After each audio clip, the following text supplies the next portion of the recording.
আজকে যে আমাদের চক্ষু পরীক্ষা শিবির হলো, তো আপনাদের কেমন মনে হচ্ছে?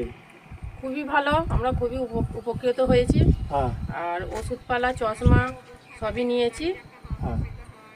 আগের থেকে চোখের যে ওষুধগুলো দেওয়া হয়েছিল দিয়ে অনেক কাজ হয়েছে, আমরা আচ্ছা। উপকৃত হয়েছি। আগামী দিনে আশা করছি আরো ভালো হবে। ঠিক, মানে আর কি আশা করছেন আপনি যে এখানে আপনি মানে কি চাইছেন যে এখানে এই গ্রামের নামটা বলে দিন, তাহলে গ্রামের সবাই নাম জানতে পারে। মির্জাপুর। মির্জাপুর কোথায়? গ্রামবাসীরা প্রচুর উপকৃত হয় আরো কিছু হলে। হ্যাঁ। এটা আমার আশাবাদী। কিরকম কি চাইছেন, মানে আর কি কি উপকৃত? আমি তো স্বাস্থ্য নিয়ে কাজ করি। ওই স্বাস্থ্য সম্বন্ধে কিছু হলে আরো বেশি গ্রামের লোকেরা মানে ছুটোছুটি করে তো কোথাও যেতে পারে না, যেতে পারে না। গ্রামের মধ্যে হলে আমাদের গ্রামবাসীরা একটু উপকৃত হয়। অনেকটা আচ্ছা। দূরত্ব। হ্যাঁ। আপনার কি লাগলো? আপনার কেমন লাগলো এই চক্ষু পরীক্ষা শিবির হচ্ছে? এর আগের যে অনুষ্ঠানগুলো হয়েছে, আগের অনুষ্ঠানগুলো খুবই ভালো হয়েছে, তবে আমারও অনুরোধ যে আগে যেমন হয়েছে আরো আগিয়ে চলুক। তো তুমি তো সব কিছু করা যায় না, তবে আজ পর্যন্ত যে সমস্ত অনুষ্ঠানগুলো হয়েছে চক্ষু শিবির এবং এগুলো চলছে, এগুলো ভাবা যায় না যে এইটুকু গ্রামের জন্য এতখানি ডাক্তাররা এসে উপকার করে যাচ্ছেন। আমরা খুবই ঠিকই কথা। আগামী দিনে যাতে আরও বেশি করে আমরা উপকৃত হতে পারি। বা কার্তিক সাহা আছেন এবং ওনার স্ত্রী ও কন্যা দেবীও আছেন, ওনারা এই যোগে আরও শরীর স্বাস্থ্য সম্বন্ধে ওরা আরও কী করবেন, আমরা এই আশা রাখি। করলে আমাদের খুবই উপকার হবে। এবার আপনার ঘোষণা করি। আপনি তো বললেন দিদি, আপনার নামটা বলবেন। লক্ষ্মী, মানে আপনার নাম? অসীমা গোড়। এই যে বললেন না শরীর স্বাস্থ্য কোথাও দৌড়াদৌড়ি যেতে হয়, সেই কারণে আমি মহিলাদের স্বাস্থ্য এবং মহিলাদের স্বাস্থ্য নিয়ে বিশেষ করে আমাদের যে মাসিক ধর্ম হয় বা ঋতুচক্র আমরা বলি, সেই ঋতুচক্রের সময় অনেক নানা ধরনের সমস্যা হয়, কিন্তু আমরা জানি না, না ছেলেরা জানি না মেয়েরা জানি কেন হয়, কি কারণ হয়। কিন্তু এই আবার কি আছে, মেয়েদের এই সুস্থতা, মাসিক ধর্ম যদি আপনার সুস্থ থাকে তাহলে আপনার পুরো শরীর সুস্থ থাকে।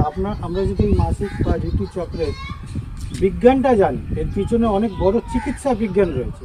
এই চিকিৎসা বিজ্ঞানটা যদি জানি না, আমাদের এই অকাল বার্ধক্য, মানে অকালে যে আমরা বুড়ো হয়ে যাই, তারপরে হার্টের সমস্যা, পেটের সমস্যা যে কখনো ঠিক হয় না, কোষ্ঠকাঠিন্যের সমস্যা বা চুল তাড়াতাড়ি কি বলবো সাদা হয়ে যাওয়া, গ্যাস আছে, বিভিন্ন ধরনের যে ওষুধ, মানে মাংসপেশি মানে শিথিল হয়ে যায়, যে জোর নেই, গায়ে হাতে পায়ে জোর নেই, সেটা যাতে না হয়, সেটা যাতে কিন্তু মহিলাদের ঋতুচক্রের সাথে সম্বন্ধ রয়েছে।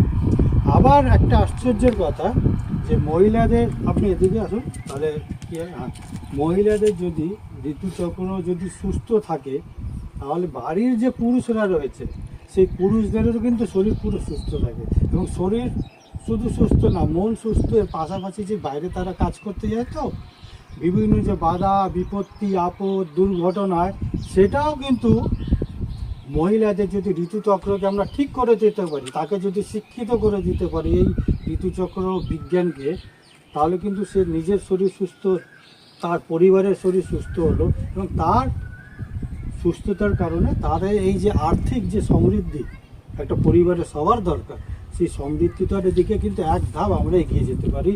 সেইটা নিয়ে আমি আগামী মাসে ভোট হয়ে যাবে, ফল রেজাল্ট গণনা হয়ে যাবে, তারপরে কিন্তু আমরা এটা নিয়ে একটা পুরো অনুষ্ঠান করছি। আর আপনার হাতে যত মহিলা রয়েছে 40-50 যতজন আছে সবাই যেন আসবে, যাই আছে তো 45 জনের মধ্যে 45 জনই আসুক, এবং পুরুষরাও থাকুক, যে আমরা কি অত্যাচার করছি না জেনে মহিলাদের। এই যে ঋতুচক্রের সময় আমরা রান্না করতে দিচ্ছি, আমরা এটাই কাজ করতে দিচ্ছি, ওটা কাজ করতে দিচ্ছি, এটা কিন্তু একেবারে আমরা অন্যায় করছি। শুধু অন্যায় না, ওনার প্রতি, নিজের প্রতি অন্যায়।